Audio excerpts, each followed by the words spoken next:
Well, let me explain the New World Order. Let me help you earn your spurs.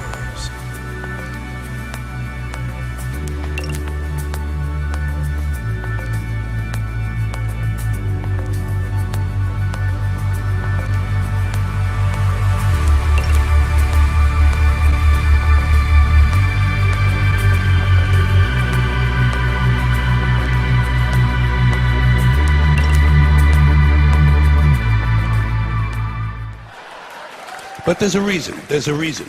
There's a reason for this. There's a reason education sucks, and it's the same reason that it will never, ever, ever be fixed. It's never going to get any better. Don't look for it. Be happy with what you got. Because the owners of this country don't want that.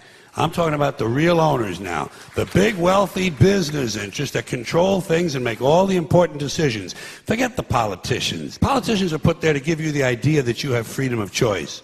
You don't. You have no choice. You have owners. They own you. They own everything. They own all the important land. They own and control the corporations. They've long since bought and paid for the Senate, the Congress, the state houses, the city halls. They got the judges in their back pockets.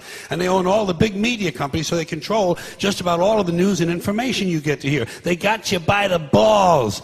They spend billions of dollars every year lobbying to get what they want. Well, we know what they want. They want more for themselves and less for everybody else. But I'll tell you what they don't want.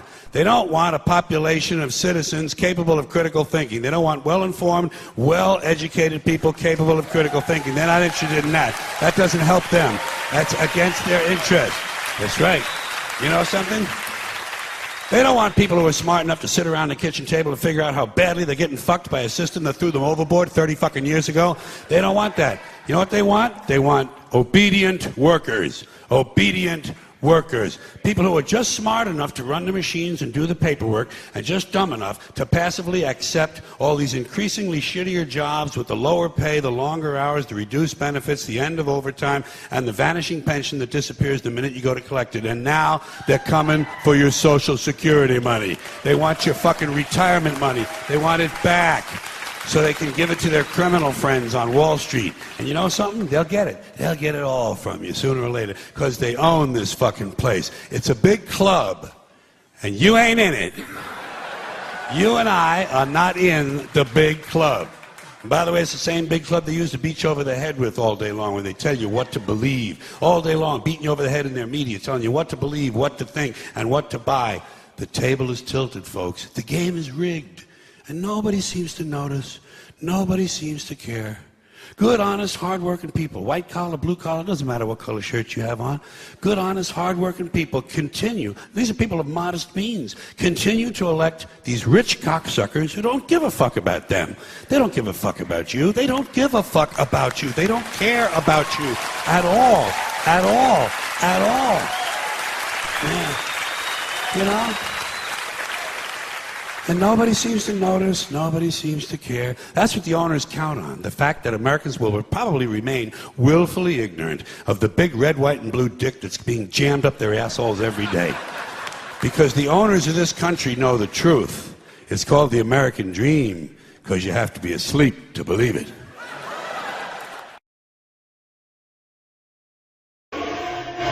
The last thing the men behind the curtain want is a conscious, informed public capable of critical thinking, which is why a continually fraudulent zeitgeist is output via religion, the mass media, and the educational system. They seek to keep you in a distracted, naive bubble, and they are doing a damn good job of it. In 2005, an arrangement between Canada, Mexico, and the United States was made.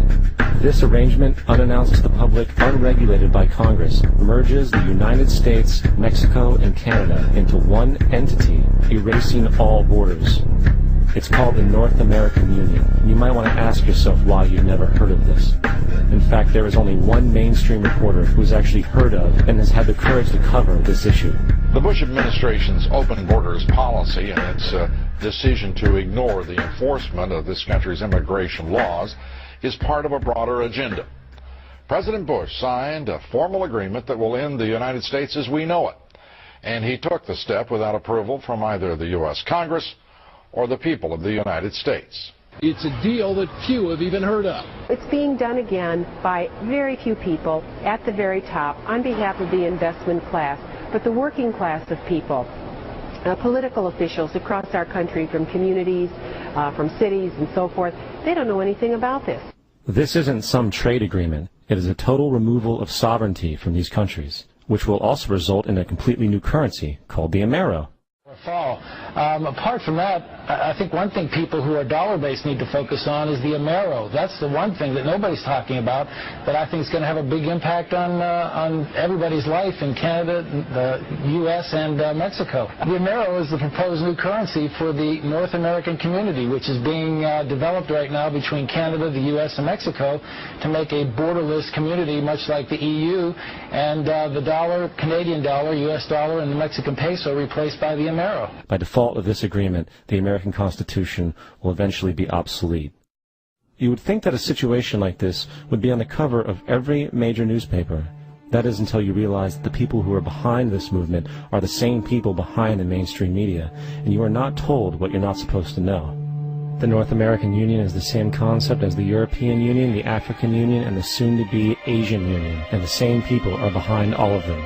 And, when the time is right, the North American Union, the European Union, the African Union, and the Asian Union will be merged together, forming the final stages of a plan these men have been working on for over 60 years. A one-world government.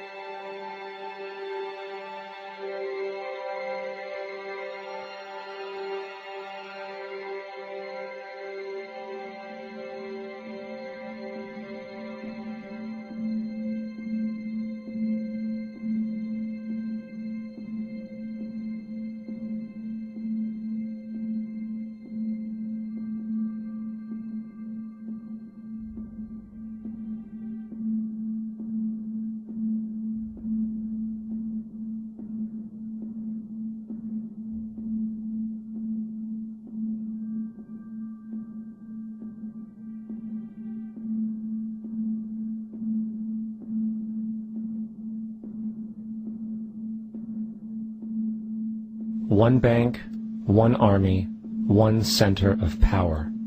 And if we have learned anything from history, it is that power corrupts, and absolute power corrupts absolutely.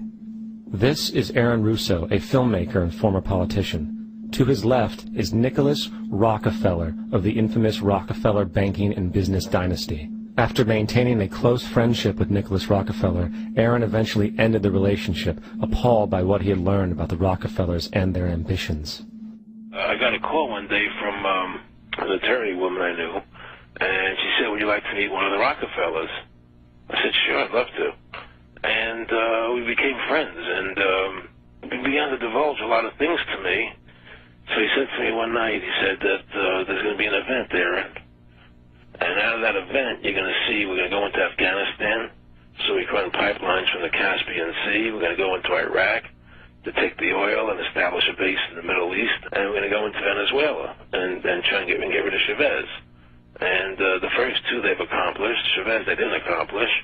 And they said you're going to see guys going into caves looking for looking for people that they're never going to find.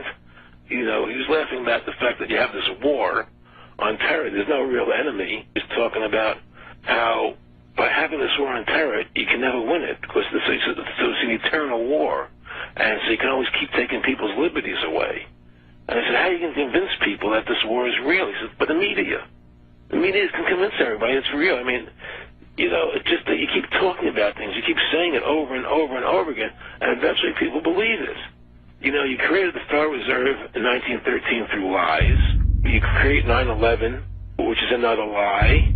Through 9/11, you're fighting a war on terror, and now all of a sudden you go into Iraq, which was another lie.